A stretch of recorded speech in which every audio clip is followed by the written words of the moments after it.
व्यास जी ने विचार किया कि अगर मैं भगवान के किसी नाम से स्तुति करता हूं, जैसे नारायण के नाम से स्तुति की, तो नारायण के भक्त जो वैष्णव लोग हैं वो अपनी धरोहर इसे समझ लेंगे। शिव नाम से स्तुति की, जैसे शिव पुराण है, तो शिव पुराण को जो सैव्य लोग भगवान शिव के जो भक्त हैं वो अपनी धरोहर समझते हैं कि साहब ये हमारा ही है, हम शिव भक्त हैं। तो बोले ये भागवत महापुराण की रचना वेदव्यास ऋषि करने जा रहे थे, तो उन्होंने सोचा ये तो सबकी है। भागवत के द्वारा सज्जनों समस्त भक्त वृंदों का कल्याण होता है, सबको प्रभु की शरणागति प्राप्त होती है। इसलिए उन्होंने सत्य की वंदना की है। भागवत के प्रारंभ में भी सत्य है, भागवत के मध्य में भी सत्य है और भागवत के अंत में भी सत्य है। प्रारंभ में कि जन्मादस्य यतोन्वयादि चरदस चारथे सभी क्या स्वरा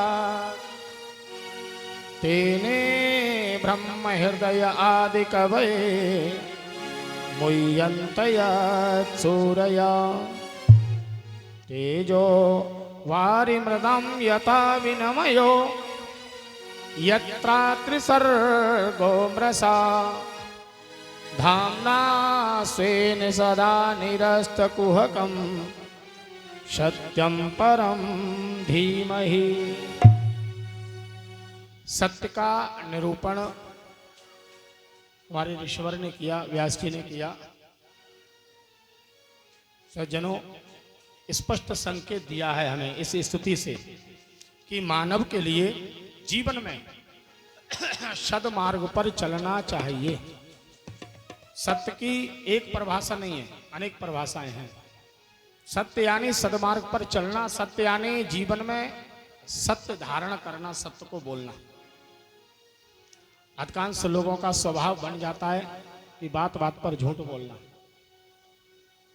बोलते समय ये नहीं लगता कि सैया इसका कुछ प्रभाव है, लेकिन एक झूठ का बहुत बड़ा दुष्प्रभाव होता है। और वैसे शास्त्र तो ये कहता है कि किसी भी बात पर झूठ नहीं बोलना चाहिए। सत्यनारायण भगवान की कथा में थोड़ा विवेचन आया है। साधु नामक वैश्य था, व्यापार का धन साथ में था। भगवान स्वयं सन्यासी का रूप धारण करके आए और पूछ लिया कि तुम्हारी नाव में क्या है। वो हंसकर कहने लगा कि मेरी नाव में बेल और पत्ते भरे हैं, धन नहीं है। धन लेने की इच्छा है तो कहीं और जाओ, किसी और से मांगो। मुस्कुराते हुए सन्यासी के वेश में नारायण भगवान ने कहा तुम्हारा वचन सत्य हो। भाई जाकी रही भावना जैसी, जैसी तुम्हारी भावना है। जब देखा तो वास्तविक क्या था कि बेल पत्ते थे, धन नहीं। यानी हम जैसा विचार करेंगे वैसा ही हमें प्राप्त होगा। सत्य जीवन में धारण करना चाहिए, सद्मार्ग पर चलना चाहिए, सत्य बोलना चाहिए। और सत्य क्या है? बोले ये संसार सत्य नहीं है, ये संसार केवल सत्य प्रतीत होता है। सत्य है भगवान नारायण राम कृष्ण। जो त्रिकालाबाधिक सत्य है वही सत्य है। जब ये संसार नहीं था तब भी नारायण थे। आज संसार है तब भी है, और नहीं होंगे तब भी, संसार नहीं होगा तब भी नारायण भगवान रहेंगे। तो हम केवल सत्य की वंदना करते हैं। सत्यम परम धीमहि, सत्य के बाद धर्म की वंदना की है कि धर्म प्रोक्षित के तवोत्र परमो निरमत्सराणां सतां वेदं वास्तवमात्र वस्तु शिवदं तापत्रयो न मूलनम्। श्रीमद् भागवते महामुनिकृते किं वा परैरीश्वरा सद्यो हृद्यवरुद्धैत्र कृतभिः शुश्रूषभेस्तक्षणा। जीवन में मानव को धर्म पर ही चलना चाहिए, लेकिन धर्म क्या है हमें ये भी समझना है। धर्म आखिर क्या है? भैया करोड़ों की संपत्ति को दान में दे देना धर्म है, सुबह से शाम तक माला लेकर जप करना धर्म है, समाधि लगाना धर्म है, मंदिर जाना धर्म है। आखिर धर्म क्या है? गीता में भी भगवान कृष्ण ने अर्जुन से कहा है कि हे अर्जुन, हे पार्थ, सर्वधर्मान परित्यज्य मामेकं शरणं व्रज अहं त्वा सर्व पापेभ्यो मोक्षयिष्यामि मा शुचा। अब भगवान ने कहा कि सर्वधर्मान परित्यज्य, सारे धर्मों का परित्याग कर, यानी सर्व स्पष्ट संकेत मिलता है धर्म एक नहीं है, धर्म सज्जनों अनेक हैं। जैसे गृहस्थी व्यक्ति ने धारण किया तो गृहस्थ व्यक्ति को गृहस्थी का पालन करना धर्म है। ये नहीं कि भैया गृहस्थी धारण कर ली, घर में कुछ नहीं है, भजन कर रहे हैं, तो ये धर्म नहीं है। गृहस्थी का पालन करना धर्म है, लेकिन उचित रूप से धन अर्जित करना धर्म है,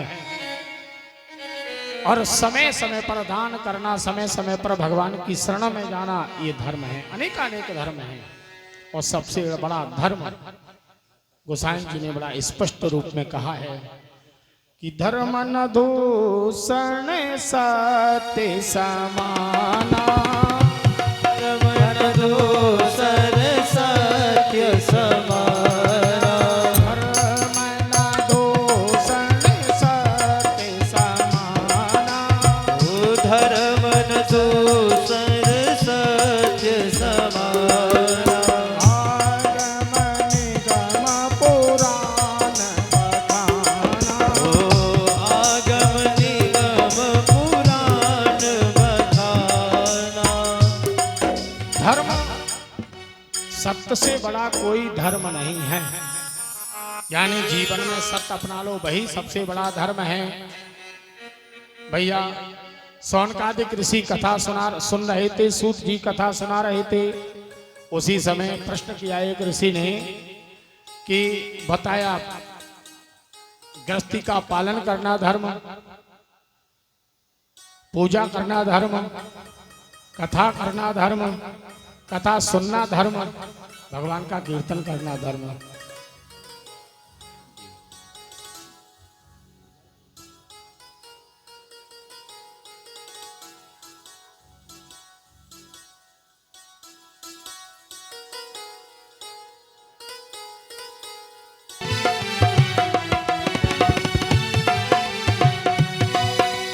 गोविंद राधे गोपाल राधे, गोविंद राधे गोपाल राधे, गोविंद राधे गोपाल राधे, गोविंद राधे गोपाल राधे, राधे राधे गोविंद राधे गोविंद गोविंद राधे।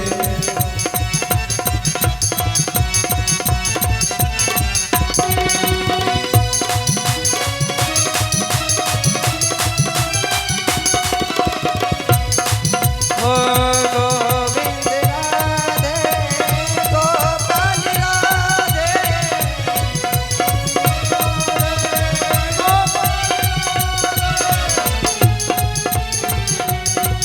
जय राधे राधे गोविंद गोविंद राधे, गोविंद गोविंद राधे, राधे राधे गोविंद गोविंद राधे। बोल वृंदावन बिहारी लाल की। जय हो।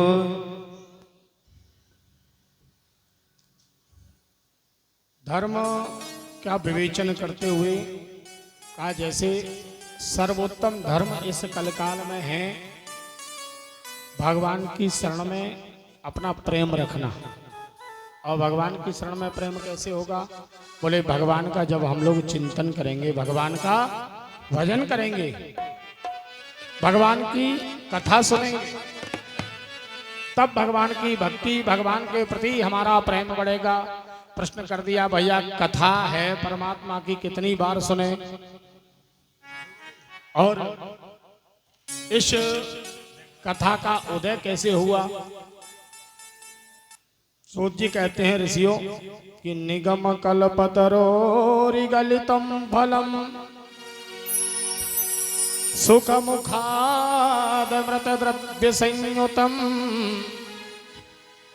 पिबत भागवतम रसमालयम मुहुरहो रसिका भुव भाव का। सुखदेव भगवान के मुखार मंडल से इस कथा का उदय हुआ और परीक्षित ऋषि ने इस कथा का, इस अमृत कथा का पान करके भगवान की शरणागति को प्राप्त किया। बोले इस कथा को कितनी बार सुने। मुहु रहो रसिका भुव भाव का। बोले एक बार नहीं अनेक बार इसे श्रवण करो। जितना जीवन में अवसर मिले उतनी कथा सुनो।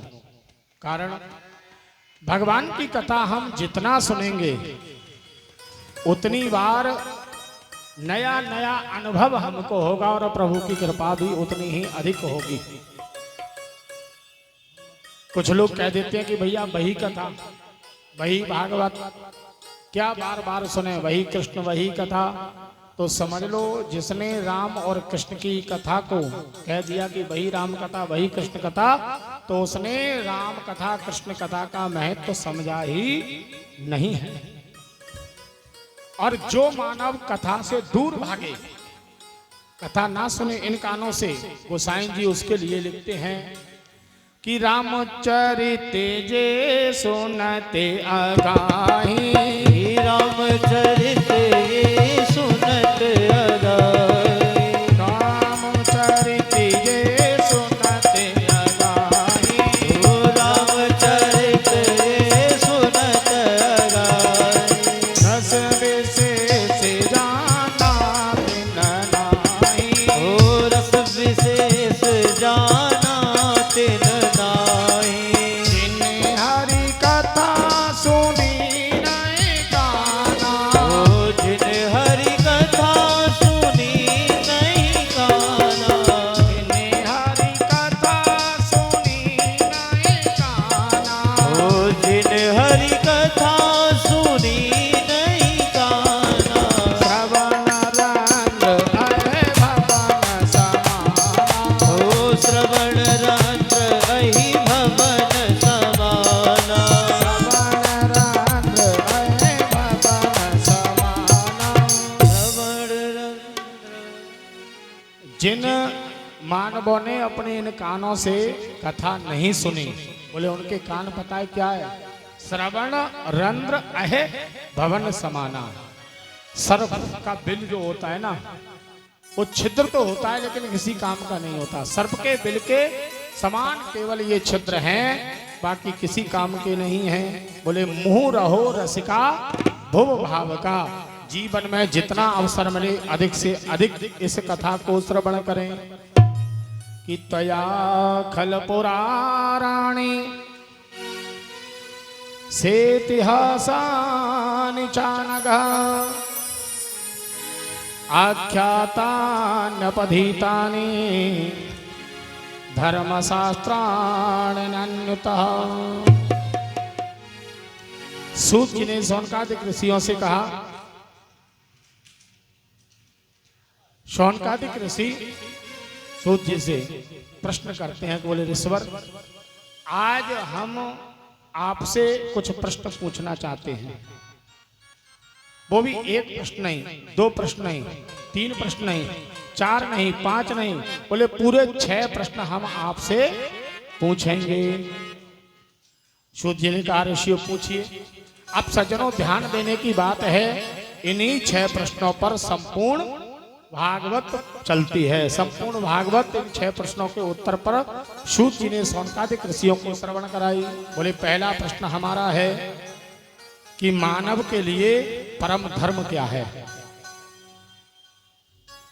परिक्रमा लगाना धर्म है, प्रातः 4 बजे उठकर स्नान करना धर्म है, करोड़ों की संपत्ति दान करना धर्म है, आखिर मनुष्य के लिए धर्म क्या है। दूसरा प्रश्न है हमारा कि मंदिर में जब पूजा करने जाते हैं तो एक विचित्र बात दिखाई देती है। मंदिर में प्रवेश किया, प्रारंभ करते ही हनुमान जी का दर्शन हुआ, उनका पूजन किया। फिर राम जी का दर्शन हुआ, उनका पूजन किया। फिर शिव जी का दर्शन हुआ, उनका पूजन किया। लक्ष्मी नारायण भगवान का दर्शन हुआ, राधा कृष्ण भगवान का दर्शन हुआ, दुर्गा माँ का दर्शन हुआ, काली माँ का दर्शन हुआ। और दर्शन करते, पूजा करते करते यहाँ तक सभी सामग्री संपन्न हो गई जो लाए थे घर से, धूप बत्ती, जल और प्रसाद।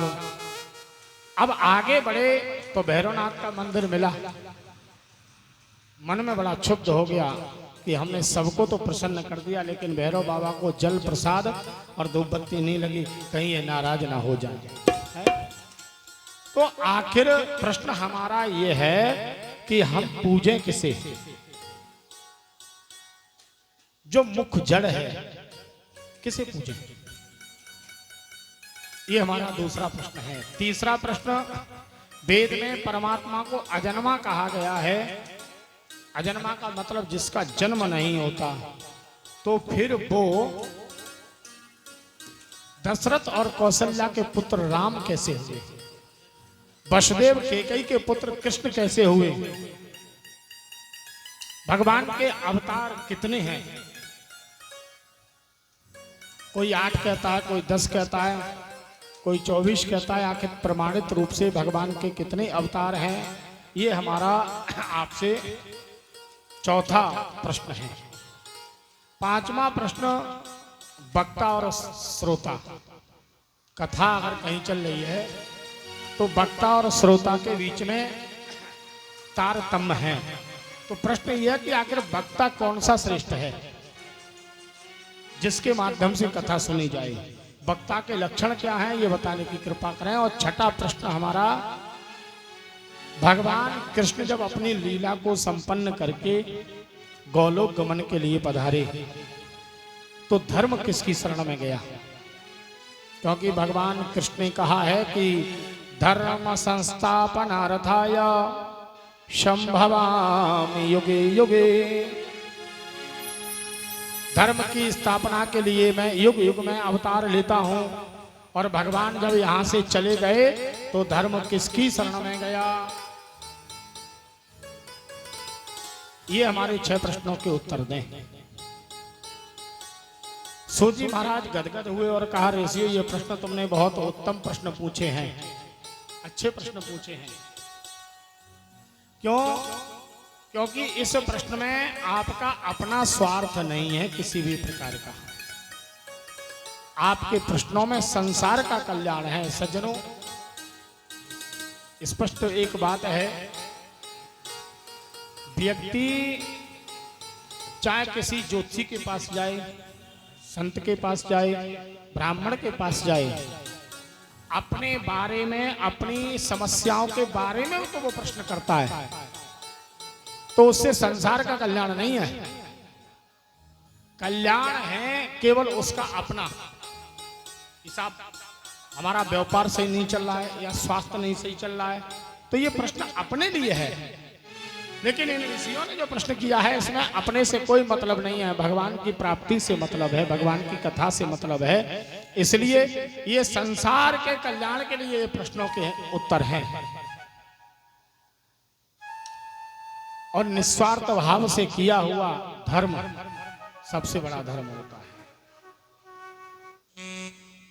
सूत जी कहने लगे कि ऋषिवर, आपके प्रश्नों के उत्तर देने से पहले मैं थोड़ा सा उस ऋषि की कथा सुनाऊंगा जिस ऋषि के माध्यम से ये कथा हमें और आपको प्राप्त हुई है। प्रेम से बोलिए जय श्री राधे। एक समय देवर्षि नारद ने विचार किया कि वेदव्यास ऋषि ने इस भागवत कथा को लिख दिया था, लेखन कार्य पूर्ण हुआ, रचना हो गई, लेकिन प्रश्न ये आया कि आखिर इस कथा का प्रसार कैसे हो, प्रचार कैसे हो, इस कथा को सुनाए कौन, सुनाने का अधिकारी कौन है। आज की तरह नहीं कि जिसका मन में आया वो कथा सुनाने बैठ गया है, 4 शब्द बोलना सीख लिए कथा करने लगे। हर किसी को कथा करने का अधिकार नहीं, व्यास मंच पर बैठने का अधिकार नहीं। बोले किसको सुनाई जाए भागवत धर्म का प्रचार कैसे हो, ये विचार कर रहे थे। और गोलोक धाम में, गोलोक में हमारी राधा रानी ने भी विचार किया था। तो उनका एक शिष्य है, उनके प्रिय भक्त हैं सुखदेव, जो तोते के रूप में रहते हैं। सुख यानी तोता। राधा रानी की गोद में प्रतिदिन बैठकर राधा रानी के नाम का जप करते थे। एक दिन राजेश्वरी राधा रानी ने कहा कि सुख, तुम पृथ्वी लोक में जन्म लेकर पहुंचो और पृथ्वी लोक में जाकर भागवत धर्म का प्रचार करो। सुखदेव ने कहा मैया मुझे भागवत धर्म का प्रचार करने में कोई दिक्कत नहीं है, लेकिन पृथ्वी लोक में जाने में दिक्कत है, क्योंकि पृथ्वी लोक में मानव जब जब पहुंचता है तो प्रयोजन तो पहुंचना है मानव का भगवान की प्राप्ति। ये मानव जीवन हमें आपको किस लिए मिला है? केवल खाने के लिए नहीं, केवल धन कमाने के लिए नहीं, संसार के सुख का अनुभव करने के लिए नहीं। ये सब हमें प्राप्त हुआ है, ये मानव जीवन भगवान को प्राप्त करने के लिए। लेकिन यहां मानव क्या करता है आकर? बोले भगवान को भूल जाता है, उसे संसार याद रहता है, संसार के अलावा उसे और कुछ भी याद नहीं रहता। और भैया व्यक्ति जब मुख्य संकल्प को भूलता है तो सब कुछ उसका चला जाता है।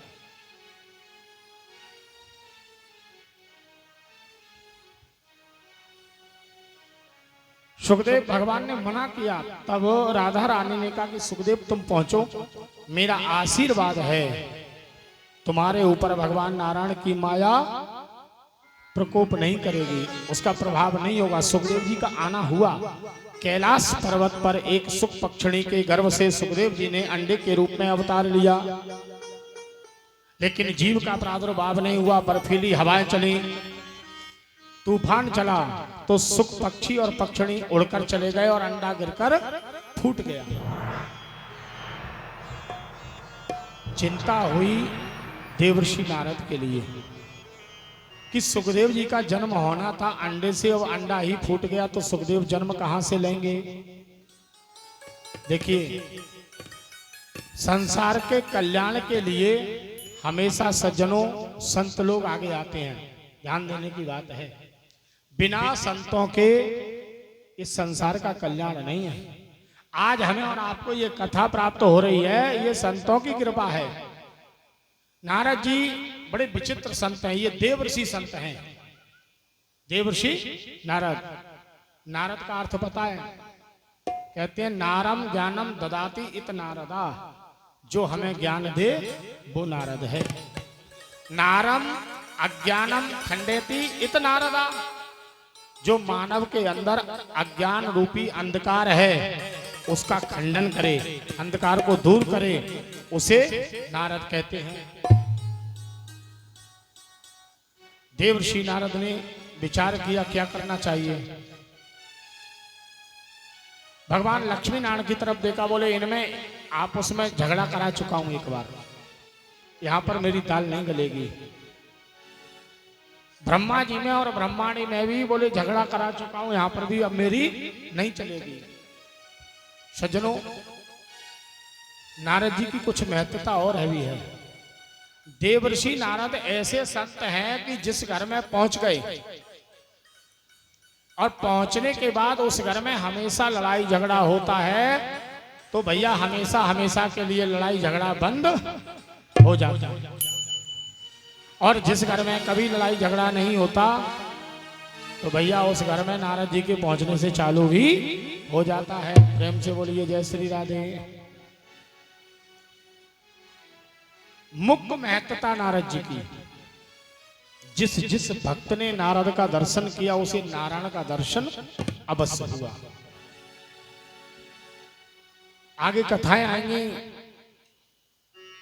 ध्रुव जी ने नारद जी का दर्शन किया, नारायण का दर्शन मिला। प्रहलाद जी ने नारायण का दर्शन किया, नारायण का दर्शन उन्हें मिला।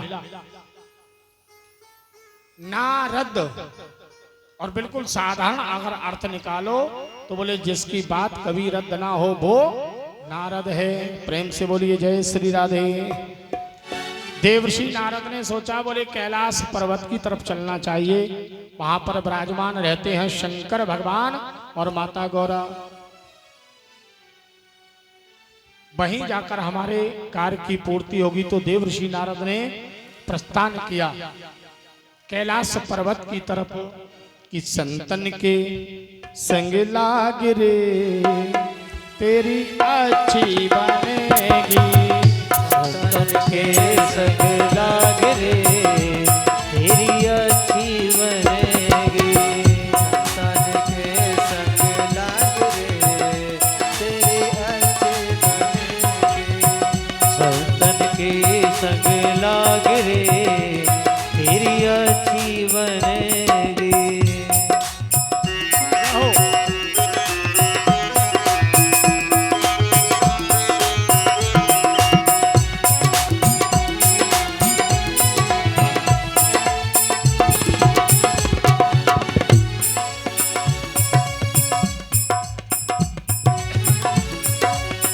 अच्छी बनेगी तेरी अच्छी बनेगी। अच्छी बनेगी तेरी अच्छी बनेगी। अच्छी बनेगी तेरी बिगड़ी बनेगी।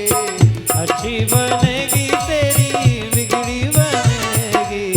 संतन के संग लाग रे तेरी अच्छी बनेगी। संतन के संग लाग रे तेरी अच्छी बनेगी।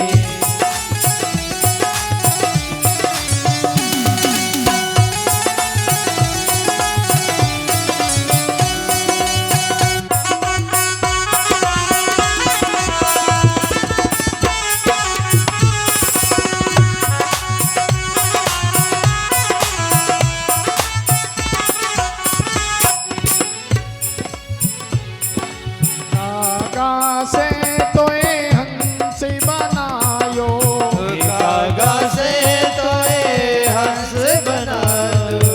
हंस बनायो, हंस बनायो। हंस बनायो, हंस बनायो। कागा से तोए हंस बनायो, कागा से तोए हंस बनायो। होए तेरो बड़े भाग रे तेरी अच्छी बनेगी। होए तेरे बड़े भाग रे तेरी अच्छी बनेगी। संतन के संग लाग रे तेरी अच्छी बनेगी। संतन के संग लाग रे तेरी अच्छी बनेगी।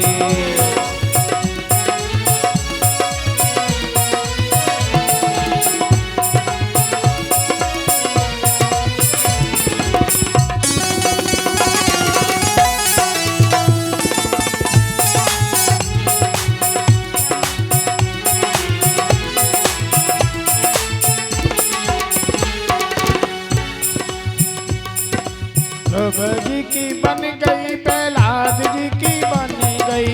वो सबरी की बन गई, प्रहलाद जी की बन गई। ध्रुव जी की बन गई, प्रहलाद जी की बन गई। सबरी की बन गई, प्रहलाद जी की बन गई। ऐसे बनी है ध्रुव जी की और प्रहलाद जी की, हमारे और आपके तरह नहीं बनी कि 2 घंटे कथा सुन ली, उसमें भी 4 बार उठना 4 बार बैठना, 1-2 माला रोज का जप कर लिया और समझने लगे कि भैया हम तो बहुत भगवान की पूजा करते हैं। ऐसे नहीं बनी। ध्रुव ने और प्रहलाद ने अपने मन को भगवान के चरणों में लगाया, अपने हृदय में